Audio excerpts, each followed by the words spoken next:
fold laundry with me while I give my birth story.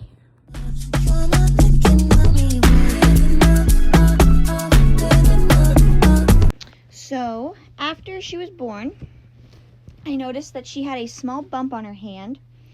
So they sent up the baby doctor who comes to check out the babies after they're born to look at it to make sure she was okay. And that doctor ruled out that she wasn't okay and that she needed to go to the NICU. Now, the hospital that I delivered at didn't have a NICU. So, this being my third baby, I was discharged from the hospital at 2 o'clock in the morning, and my baby was taken by ambulance an hour and a half away to another hospital.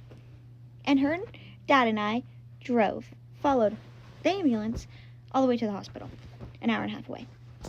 So, we get to the NICU, and ultimately, the NICU doctor that was there said, "Your daughter's fine, there's nothing wrong with her. But we're just going to keep her here, obviously, just to make sure."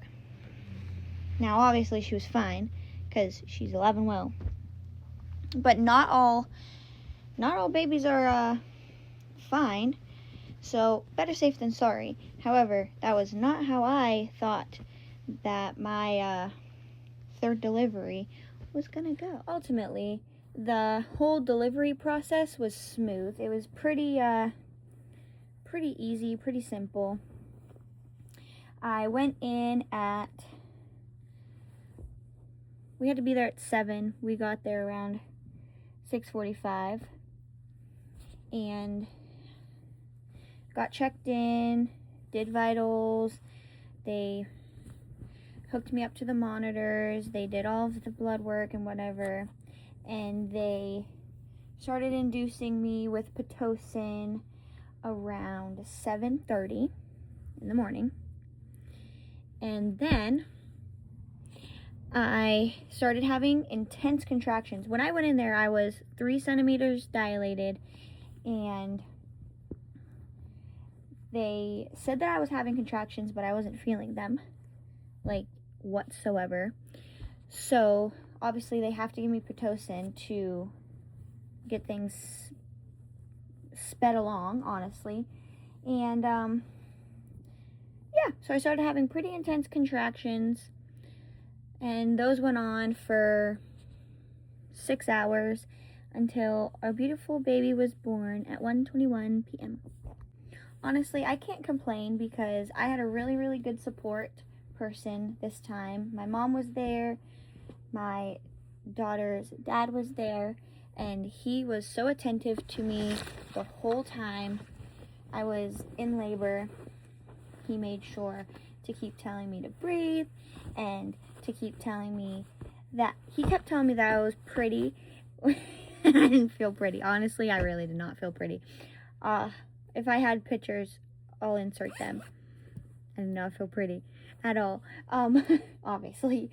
But honestly, he held my hand through it all. He made sure that I kept breathing, and he never dismissed that I was in pain. Obviously, childbirth is painful.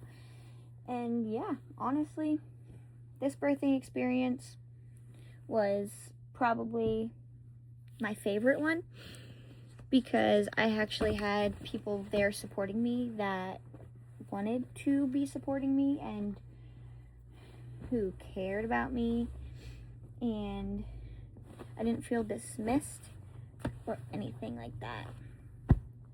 But I did not foresee a NICU stay, which I was not happy about because I just wanted to be able to have that last experience of having the baby in the room with you and being able to watch her when she sleeps, but I didn't get that. But honestly, it's for the best because I'm better safe than sorry, honestly, is what I keep saying. And I would rather that mark have been nothing and us finding out that it was nothing than it being something and then not taking her to the NICU. So there was a lot of tears shed in that NICU because I didn't want her to be in there I didn't like seeing her like that. She had a IV in her head, and seeing that on my fresh, new 6-hour-old baby just traumatized me to high heaven. And I can't even imagine how it is to other actual NICU moms who have to be in the NICU for months on end. The 2 days we were there traumatized me enough to full-heartedly feel bad every single time I have to hear about somebody having their baby go to the NICU. That's not a thing I would ever wish on my worst enemy. And no. But yeah, that's pretty much the birth story. Pretty cut and dry, honestly. But yeah, if you guys have any questions about it, comment below, and I will do a video on the questions that you guys have. If not, I will update you on my breastfeeding journey and my pumping journey in the next video. But I hope you guys have a great week, and I'll see you guys in the next one. Bye.